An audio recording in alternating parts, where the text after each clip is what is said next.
या चैत्र नवरात्रे में, शरदीय नवरात्रे में, आषाढ़ी नवरात्रे में,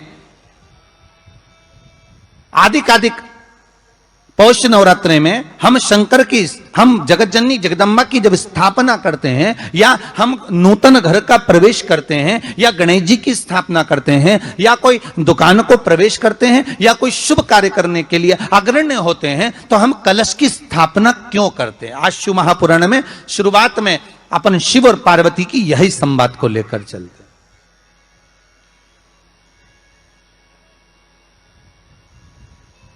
आखिर कलश में ऐसा क्या है? कलश के अंदर आखिर ऐसा क्या विराजमान है कि 33 कोटि देवता उस कलश के अंदर आकर बैठ जाते हैं? महाराज,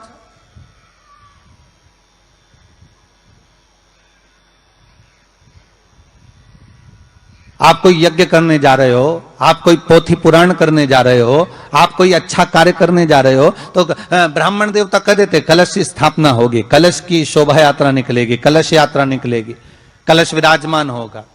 और आज हर की पौड़ी पर, प्रयागराज में या उज्जैनी में, नासिक में जो बड़े बड़े कुंभ के मेले होते, कुंभ का मतलब भी तो कलश से होता, उसकी महत्वता क्यों है? उस कुंभ की, उस घड़े की महत्वता कहां से प्रकट हो गई?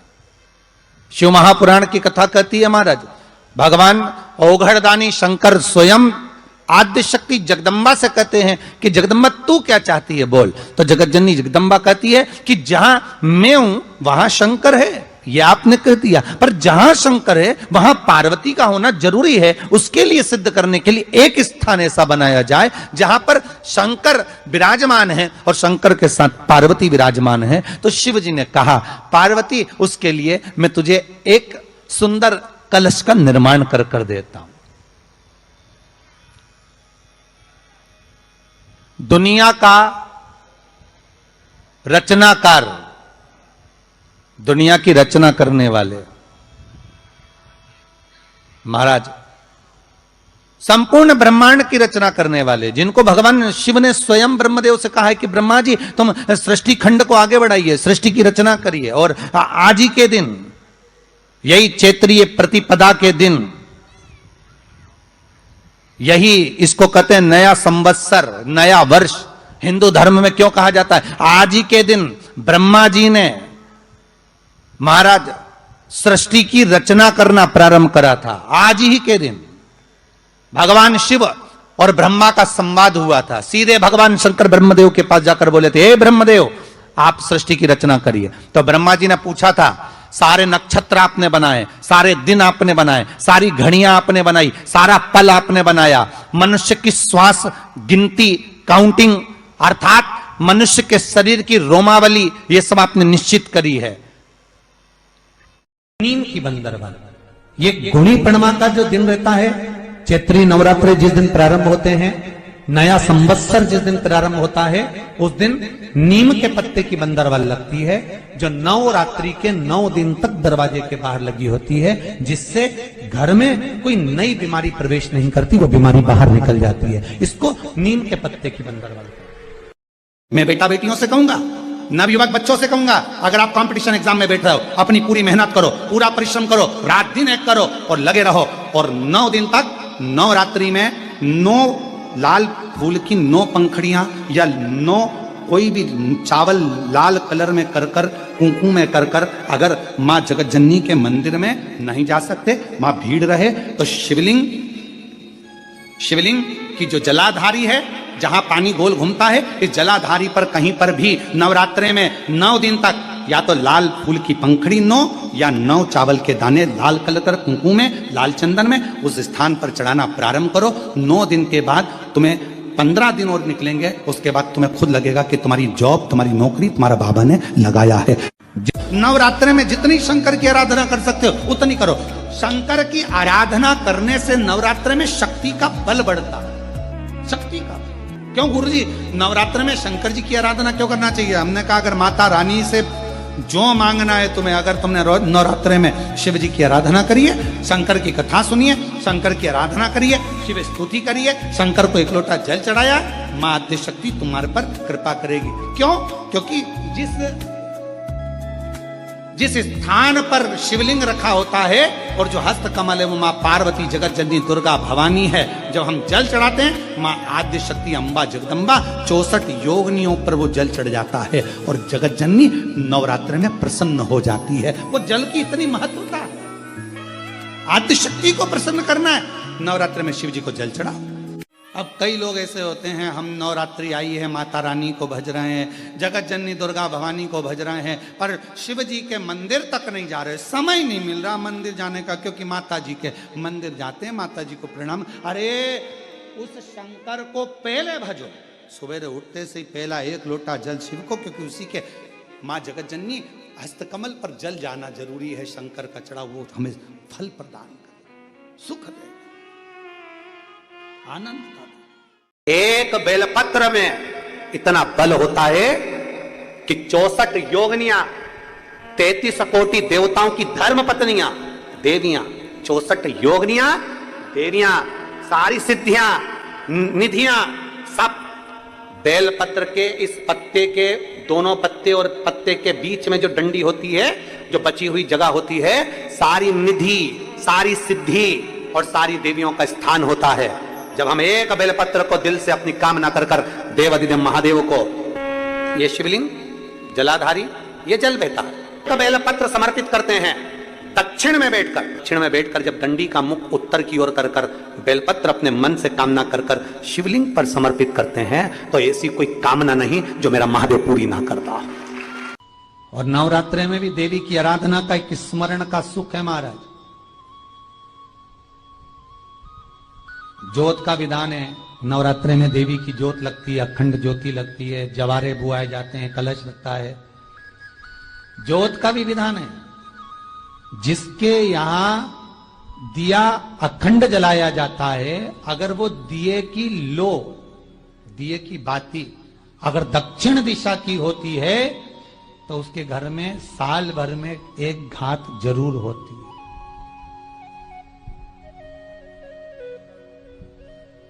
जो दिया अखंड जलता है उसकी बाती का मुख दक्षिण का नहीं होना चाहिए।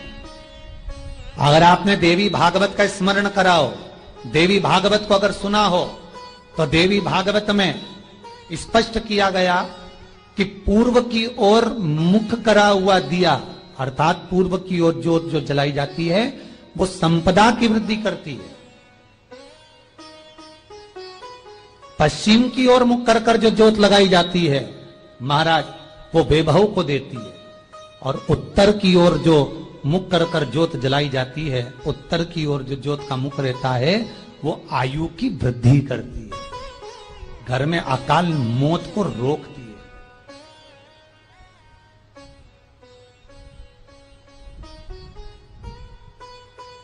नवरात्रि का जो भाव तत्व है उसको भी अच्छे से समझ लेना। दक्षिण की ओर ज्योत ना लगाएं, अगर आपको लगाना है पूरब की लगाएं, पश्चिम की लगाएं या उत्तर की लगाएं।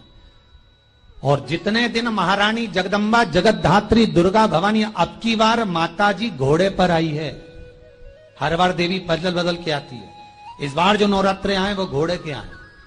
तो घोड़े पर जो देवी जी आती है वो समृद्धि को देने वाली आती है, लक्ष्मी की वृद्धि करने वाली आती है। जैसी घोड़े की रफ्तार होती है उस रफ्तार से लक्ष्मी घर में आती है। तो ये मत सोचना कि कोरोना महामारी ने हमको नीचे गिरा दिया या कोरोना महामारी ने रोक दिया, कमाई के स्रोत रोक दिए, धन रोक दिया, चिंता मत करना।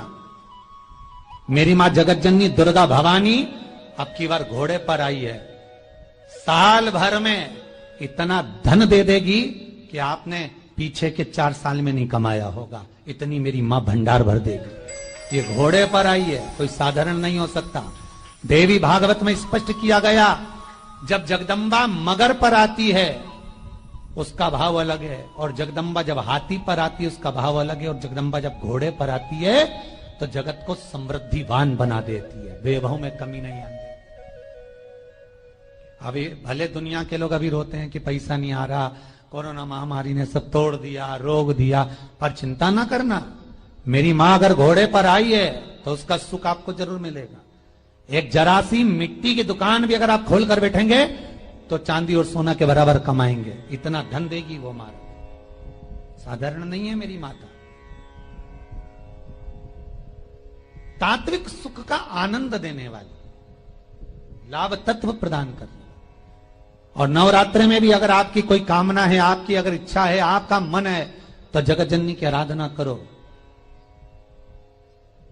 पति और पत्नी में अगर क्लेश है तो जगदम्बा के मंदिर में मक्खन चढ़ाओ, प्रेम बढ़ जाएगा। आपको लगता है कि पति कोई अन्य स्त्री से लगा हुआ है या परिवार टूट रहा है, तलाक तक पहुंच गया है, तो माता के मंदिर में आप ध्वजा लगवाइए, उस ध्वजा पर मक्खन लगाकर लगवाइए, आपको लाभ मिलेगा।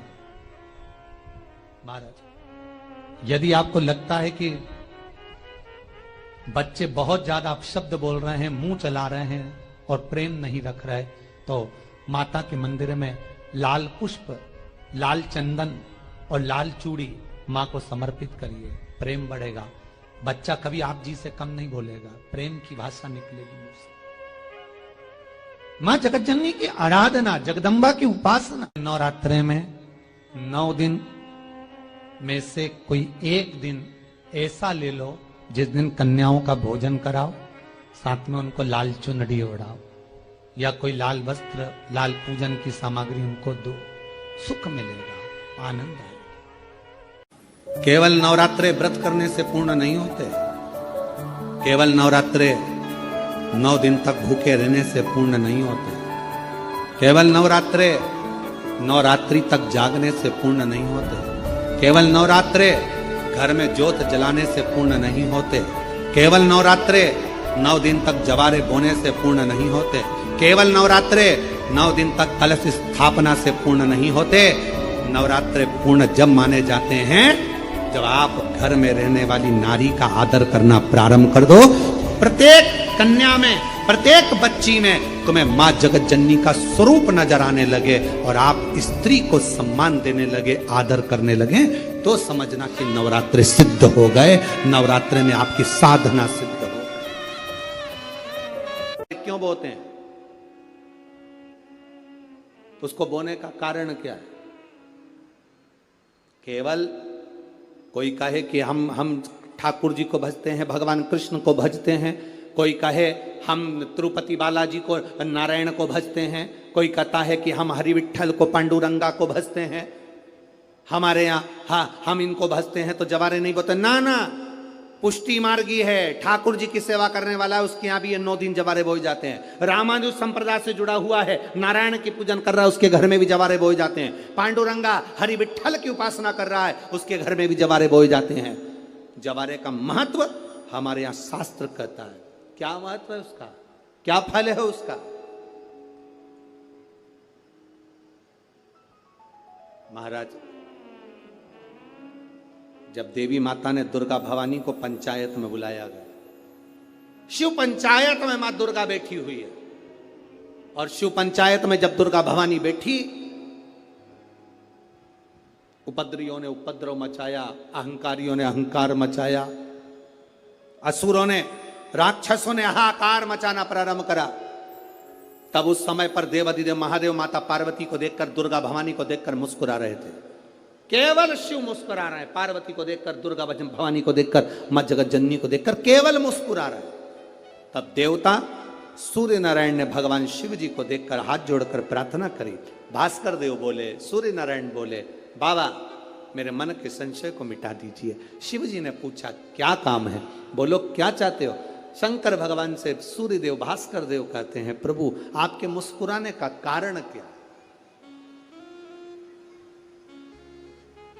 भारत की भूमि पर जितनी जगह पर भी आप लोग कथा सुन रहे हो, आस्था चैनल पर, फेसबुक, यूट्यूब पर जितने लोग कथा सुन रहे हो, बड़े ध्यान से सुनना कि जवारे क्यों बोए जाते हैं। नवरात्रि में जवारे की महत्वता क्यों होती है, क्यों बोया जाता है, मिट्टी में गेहूं डालकर क्यों उत्पन्न किया जाता है, उसकी महत्वता क्या है? सूर्य नारायण पूछ रहे हैं भगवान देवाधिदेव महादेव से, आप दुर्गा भवानी को देखकर मुस्कुराए, आप हंसे हैं, आपके चेहरे पर प्रसन्नता आई है, कारण क्या? और महाराज देवाधिदेव महादेव ने कहा, यहां भगवान विष्णु गणेश जी, भास्कर देव, आप सब बैठे हो। असुरों ने आक्रमण कर दिया, असुरों ने आक्रमण करा है और वह असुर आक्रमण कर दिए हैं तो वो असुर प्रवेश कर रहे हैं, उपद्रव मचाकर, हाहाकार कर कर नष्ट करने वाले हैं इस पूरी पृथ्वी को। तो फिर उसको बचाएगा कौन, कैसे बचेगा?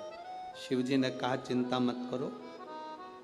दुर्गा ने अपने केश का स्मरण किया, एक केश को माता पार्वती जी ने अपने हाथों से छुआ, छूते ही एक कुंड में सुंदर जवारे उत्पन्न हुए हैं। जब तक वो जवारे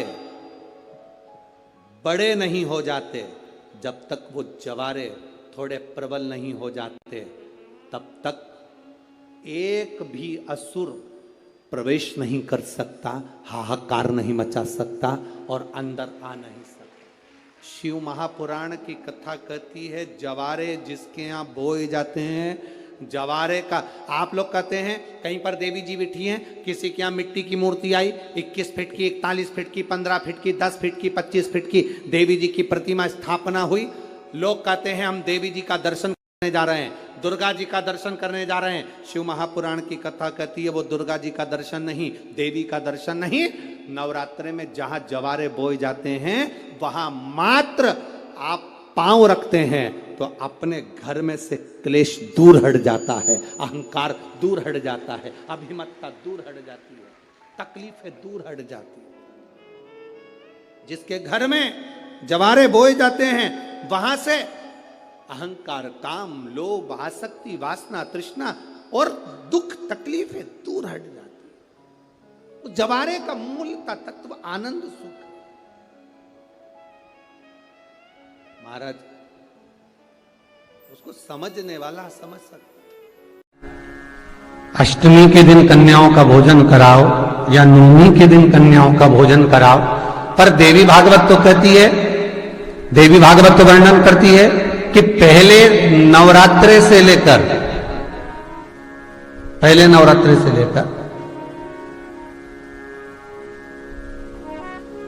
नौमी तिथि तक जितने दिन देवी के होते हैं, प्रत्येक दिन में आप किसी भी दिन कन्याओं का भोजन करा सकते हो, पहली रात्रि से लेकर, पहला दिन से लेकर।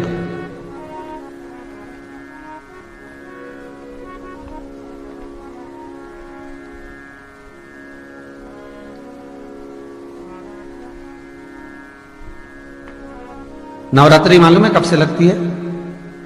आप लोगों को ज्ञात होगा ना, नवरात्रि कब से लगती है? अमावस्या से कि एकम से? अरे जितने लोग सुन रहे हो जरा बोलो तो भाव से। अमावस्या से लगती है कि एकम से लगती है? तो सब लोग कहेंगे महाराज जी पड़वा से लगती है, एकम से। पर देवी भागवत कहती है अगर एकम से लगी तो नवरात्रि पूर्ण कैसे हुई? एकम का दिन लगी तो एकम के दिन की रात्रि, फिर दूज के दिन की रात्रि, तीज के दिन की रात्रि, चतुर्थ दिन की रात्रि, पंचम दिन की रात्रि, छठे दिन की, सातवें दिन की, आठवें दिन की, नवें दिन की रात्रि। पर नवे दिन तो सुबेरे पूजन करके, यज्ञ करके, अनुष्ठान करके देवी को विसर्जन कर दिया, फिर नवरात्रि पूर्ण कैसे हुई? नवरात्रि की पूर्णता होती है अमावस्या की रात से गिनी जाती है। कौन से दिन से गिनते हैं? अमावस्या की रात्रि, फिर एकम की रात्रि, फिर दूज की रात्रि, ऐसे गिनते गिनते अष्टमी की रात्रि तक और नौमी के दिन सुबह तक या दोपहर तक या शाम तक, जब तक आप यज्ञ ना करें तब तक ये 9 रात्रियां पूर्ण गिनी जाती हैं महाराज देवी भागवत के हिसाब से, पूर्णता में, पूर्णता में गिनी जाती। अब हमने कन्या भोजन का जो क्रम बनाया, अष्टमी के दिन करा देंगे, नवमी के दिन करा देंगे, इस तिथि को करा देंगे, पर भाव देखिए, शास्त्र कहता है भूखे को भोजन जब कराइए जब उसको भूख लगी हो, और ऐसों को कराइए जिसको जरूरत पड़ रही है।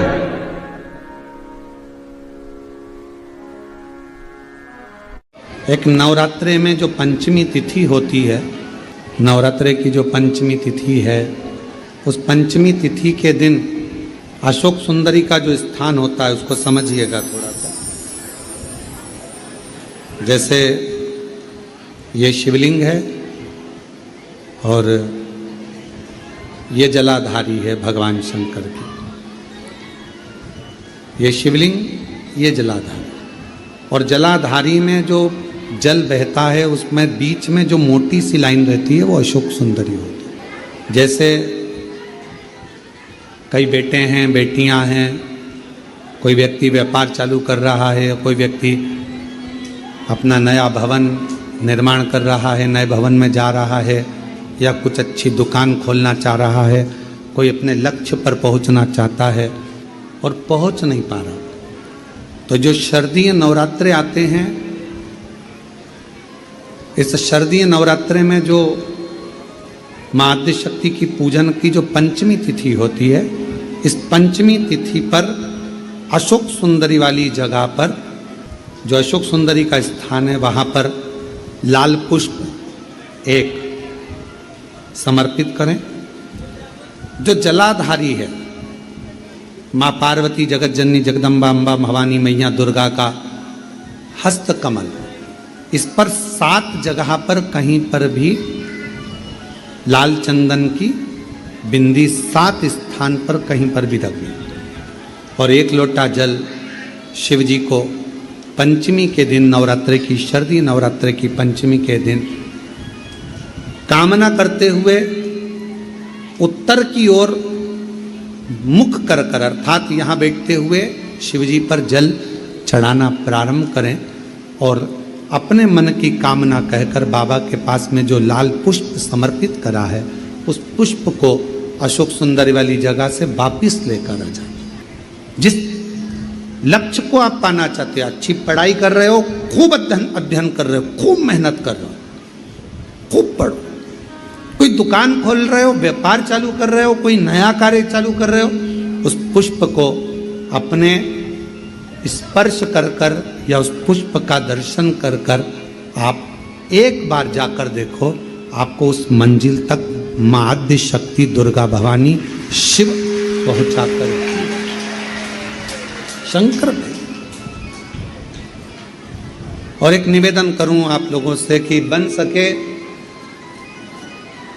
दुर्गा सप्तशती का पाठ अगर करते हो या दुर्गा सप्तशती को आप पढ़ते हो तो हिंदी का उसमें नीचे लेख आते रहते हैं, बहुत सारे वर्णन आते हैं, उसका भी पढ़ेंगे तो उसमें बहुत सारी बातें आपको बहुत अच्छी अच्छी देवी भागवत में, दुर्गा सप्तशती में, इनमें बहुत सुंदर सुंदर कल्याण का, यदि गीता प्रेस गोरखपुर से जो कल्याण निकलती है, उस कल्याण का यदि देवी अंक अगर आप पढ़ेंगे माता दुर्गा भवानी पर, बड़ा सुंदर, उसमें भी बहुत सी चीज़ें, मां आद्य शक्ति की आराधना की, साधना की, पूजन की पद्धति बहुत सुंदर, उसका ध्यान करें। शिव से कुछ, अगर भगवान शंकर की हम आराधना कर रहे हैं, भगवान शंकर से अगर हम कुछ पाना चाह रहे हैं, तो भगवान शिव की सबसे पहले उससे साधना करो, शिव को पहले अपना बनाओ।